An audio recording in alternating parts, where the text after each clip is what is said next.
There was a man in the land of Uz whose name was Job, and that man was perfect and upright, and one that feared God and turned away from evil. And there were born unto him 7 sons and 3 daughters. His substance also was 7,000 sheep, and 3,000 camels, and 500 yoke of oxen, and 500 she-asses, and a very great household, so that this man was the greatest of all the children of the east. And his sons went and held a feast in the house of each one upon his day, and they sent and called for their 3 sisters to eat and to drink with them. And it was so, when the days of their feasting were gone about, that Job sent and sanctified them, and rose up early in the morning, and offered burnt offerings according to the number of them all. For Job said, It may be that my sons have sinned, and renounced God in their hearts. Thus did Job continually. Now it came to pass on the day when the sons of God came to present themselves before Jehovah, that Satan also came among them. And Jehovah said unto Satan, Whence comest thou? Then Satan answered Jehovah and said, From going to and fro in the earth, and from walking up and down in it. And Jehovah said unto Satan, Hast thou considered my servant Job? For there is none like him in the earth, a perfect and an upright man, one that feareth God, and turneth away from evil. Then Satan answered Jehovah and said, Doth Job fear God for naught? Hast not thou made a hedge about him, and about his house, and about all that he hath, on every side? Thou hast blessed the work of his hands, and his substance is increased in the land. But put forth thy hand now, and touch all that he hath, and he will renounce thee to thy face. And Jehovah said unto Satan, Behold, all that he hath is in thy power. Only upon himself put not forth thy hand. So Satan went forth from the presence of Jehovah. And it fell on a day when his sons and his daughters were eating and drinking wine in their eldest brother's house, that there came a messenger unto Job, and said, The oxen were plowing, and the asses feeding beside them, and the Sabaeans fell upon them, and took them away. Yea, they have slain the servants with the edge of the sword, and I only am escaped alone to tell thee.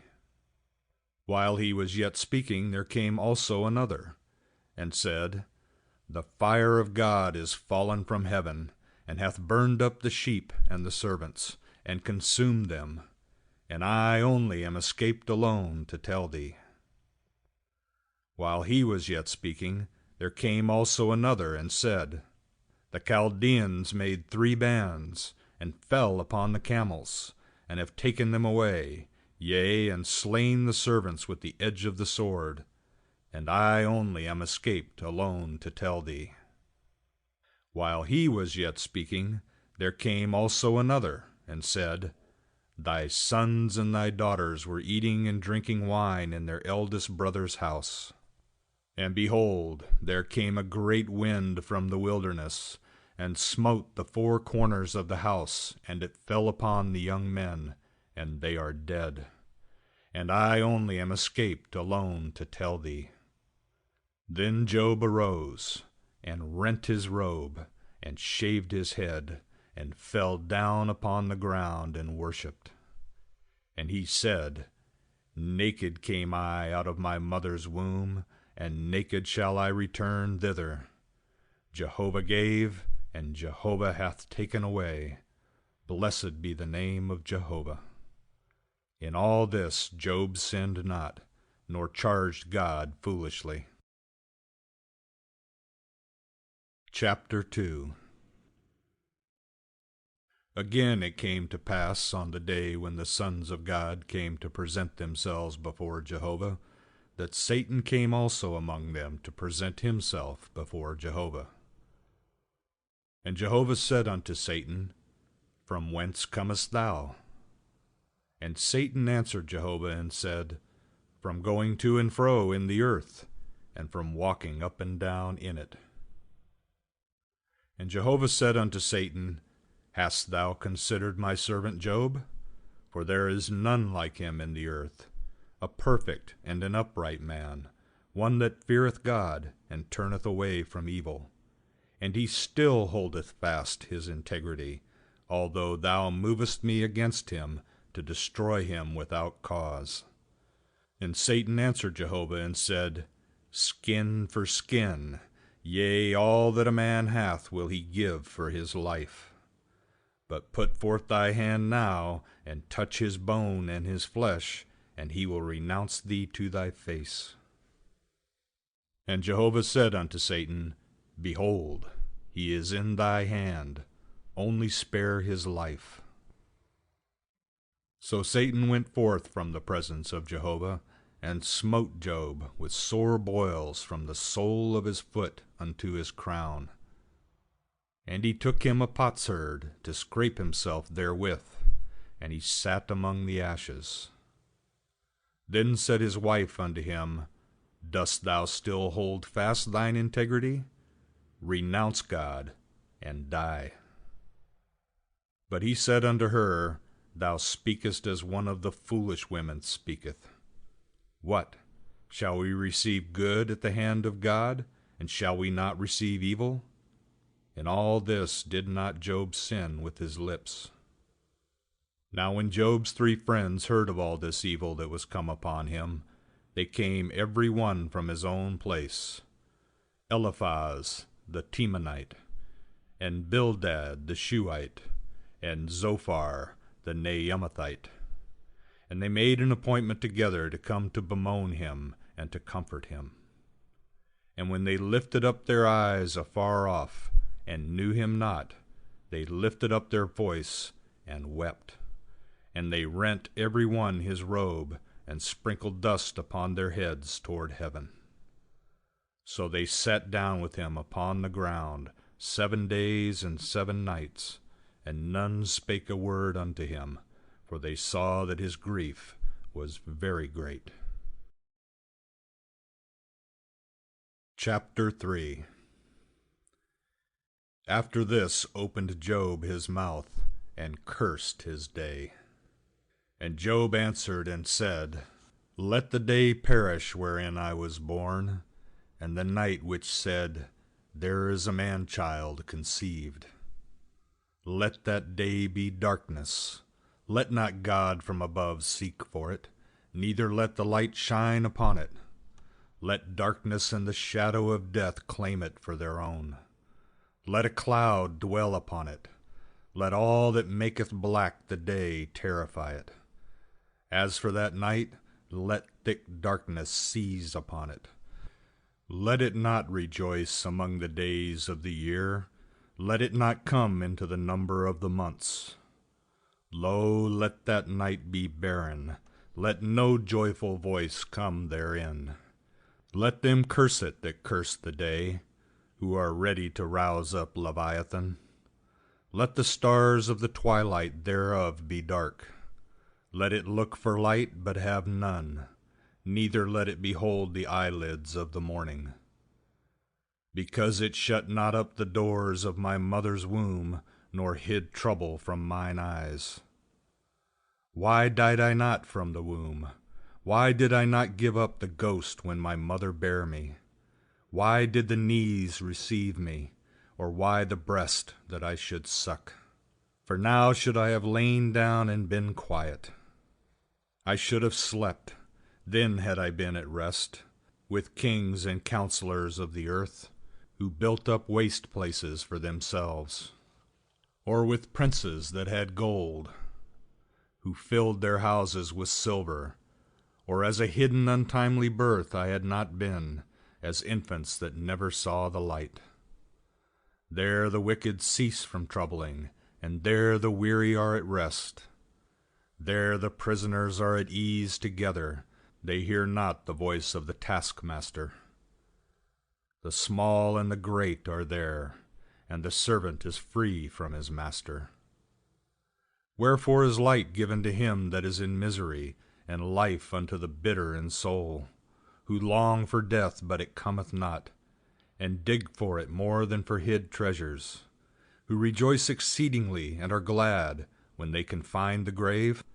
Why is light given to a man whose way is hid, and whom God hath hedged in? For my sighing cometh before I eat, and my groanings are poured out like water. For the thing which I fear cometh upon me, and that which I am afraid of cometh unto me. I am not at ease, neither am I quiet, neither have I rest, but trouble cometh. Chapter 4. Then answered Eliphaz the Temanite, and said, If one essay to commune with thee, wilt thou be grieved? But who can withhold himself from speaking? Behold, thou hast instructed many, and thou hast strengthened the weak hands. Thy words have upholden him that was falling, and thou hast made firm the feeble knees. But now it is come unto thee, and thou faintest. It toucheth thee, and thou art troubled. Is not thy fear of God thy confidence, and the integrity of thy ways thy hope? Remember, I pray thee, who ever perished being innocent. For where were the upright cut off? According as I have seen, they that plow iniquity and sow trouble reap the same. By the breath of God they perish, and by the blast of his anger are they consumed. The roaring of the lion and the voice of the fierce lion and the teeth of the young lions are broken. The old lion perisheth for lack of prey, and the whelps of the lioness are scattered abroad. Now a thing was secretly brought to me, and mine ear received a whisper thereof, in thoughts from the visions of the night, when deep sleep falleth on men. Fear came upon me, and trembling, which made all my bones to shake. Then a spirit passed before my face. The hair of my flesh stood up. It stood still, but I could not discern the appearance thereof. A form was before mine eyes. There was silence, and I heard a voice saying, Shall mortal man be more just than God? Shall a man be more pure than his Maker? Behold, he putteth no trust in his servants, and his angels he chargeth with folly. How much more them that dwell in houses of clay, whose foundation is in the dust, who are crushed before the moth. Betwixt morning and evening they are destroyed. They perish forever without any regarding it. Is not their tent cord plucked up within them? They die, and that without wisdom. Chapter 5. Call now. Is there any that will answer thee? And to which of the holy ones wilt thou turn? For vexation killeth the foolish man, and jealousy slayeth the silly one. I have seen the foolish taking root, but suddenly I cursed his habitation. His children are far from safety, and they are crushed in the gate. Neither is there any to deliver them, whose harvest the hungry eateth up, and taketh it even out of the thorns. And the snare gapeth for their substance. For affliction cometh not forth from the dust, neither doth trouble spring out of the ground. But man is born unto trouble, as the sparks fly upward. But as for me, I would seek unto God, and unto God would I commit my cause, who doeth great things and unsearchable, marvelous things without number, who giveth rain upon the earth, and sendeth waters upon the fields, so that he setteth up on high those that are low, and those that mourn are exalted to safety. He frustrateth the devices of the crafty, so that their hands cannot perform their enterprise. He taketh the wise in their own craftiness, and the counsel of the cunning is carried headlong. They meet with darkness in the daytime, and grope at noonday as in the night. But he saveth from the sword of their mouth, even the needy from the hand of the mighty. So the poor hath hope, and iniquity stoppeth her mouth. Behold, happy is the man whom God correcteth. Therefore despise not thou the chastening of the Almighty, for he maketh sore and bindeth up. He woundeth, and his hands make whole. He will deliver thee in 6 troubles. Yea, in 7 there shall no evil touch thee. In famine he will redeem thee from death, and in war from the power of the sword. Thou shalt be hid from the scourge of the tongue, neither shalt thou be afraid of destruction when it cometh. At destruction and death thou shalt laugh, neither shalt thou be afraid of the beasts of the earth. For thou shalt be in league with the stones of the field, and the beasts of the field shall be at peace with thee. And thou shalt know that thy tent is in peace, and thou shalt visit thy fold, and shalt miss nothing. Thou shalt know also that thy seed shall be great, and thine offspring is the grass of the earth. Thou shalt come to thy grave in a full age, like as a shock of grain cometh in its season. Lo, this, we have searched it, so it is. Hear it, and know thou it for thy good. Chapter 6. Then Job answered and said, O that my vexation were but weighed, and all my calamity laid in the balances! For now it would be heavier than the sand of the seas. Therefore have my words been rash, for the arrows of the Almighty are within me, the poison whereof my spirit drinketh up.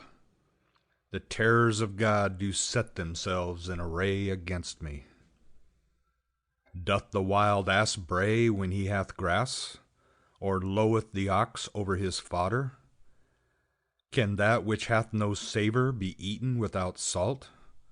Or is there any taste in the white of an egg? My soul refuseth to touch them. They are as loathsome food to me. O that I might have my request, and that God would grant me the thing that I long for, even that it would please God to crush me, that he would let loose his hand and cut me off. And be it still my consolation, yea, let me exult in pain that spareth not, that I have not denied the words of the Holy One. What is my strength, that I should wait? And what is mine end, that I should be patient? Is my strength the strength of stones, or is my flesh of brass? Is it not that I have no help in me, and that wisdom is driven quite from me? To him that is ready to faint, kindness should be showed from his friend, even to him that forsaketh the fear of the Almighty. My brethren have dealt deceitfully as a brook, as the channel of brooks that pass away, which are black by reason of the ice, and wherein the snow hideth itself. What time they wax warm, they vanish. When it is hot, they are consumed out of their place. The caravans that travel by the way of them turn aside. They go up into the waste and perish. The caravans of Tema looked. The companies of Sheba waited for them. They were put to shame because they had hoped. They came thither and were confounded. For now ye are nothing. Ye see a terror and are afraid. Did I say, Give unto me? Or, Offer a present for me of your substance? Or, Deliver me from the adversary's hand? Or, Redeem me from the hand of the oppressors? Teach me, and I will hold my peace, and cause me to understand wherein I have erred. How forcible are words of uprightness! But your reproof, what doth it reprove? Do ye think to reprove words? seeing that the speeches of one that is desperate are as wind? Yea, ye would cast lots upon the fatherless, and make merchandise of your friend. Now therefore be pleased to look upon me, for surely I shall not lie to your face. Return, I pray you, let there be no injustice. Yea, return again, my cause is righteous. Is there injustice on my tongue? Cannot my taste discern mischievous things? Chapter 7. Is there not a warfare to man upon earth? And are not his days like the days of a hireling? As a servant that earnestly desireth the shadow, and as a hireling that looketh for his wages, so am I made to possess months of misery, and wearisome nights are appointed to me. When I lie down, I say, when shall I arise, and the night be gone? And I am full of tossings to and fro unto the dawning of the day. My flesh is clothed with worms and clods of dust. My skin closeth up and breaketh out afresh. My days are swifter than a weaver's shuttle, and are spent without hope. O remember that my life is a breath. Mine eyes shall no more see good. The eye of him that seeth me shall behold me no more. Thine eyes shall be upon me, but I shall not be. As the cloud is consumed and vanisheth away, so that he that goeth down to Sheol shall come up no more. He shall return no more to his house, neither shall his place know him any more. Therefore I will not refrain my mouth. I will speak in the anguish of my spirit. I will complain in the bitterness of my soul. Am I a sea or a sea monster, that thou settest a watch over me? When I say, my bed shall comfort me, my couch shall ease my complaint, then thou scarest me with dreams, and terrifiest me through visions, so that my soul chooseth strangling, and death rather than these my bones. I loathe my life. I would not live alway. Let me alone, for my days are vanity. What is man that thou shouldest magnify him, and that thou shouldest set thy mind upon him, and that thou shouldest visit him every morning, and try him every moment? How long wilt thou not look away from me, nor let me alone till I swallow down my spittle? If I have sinned, what do I unto thee, O thou watcher of men?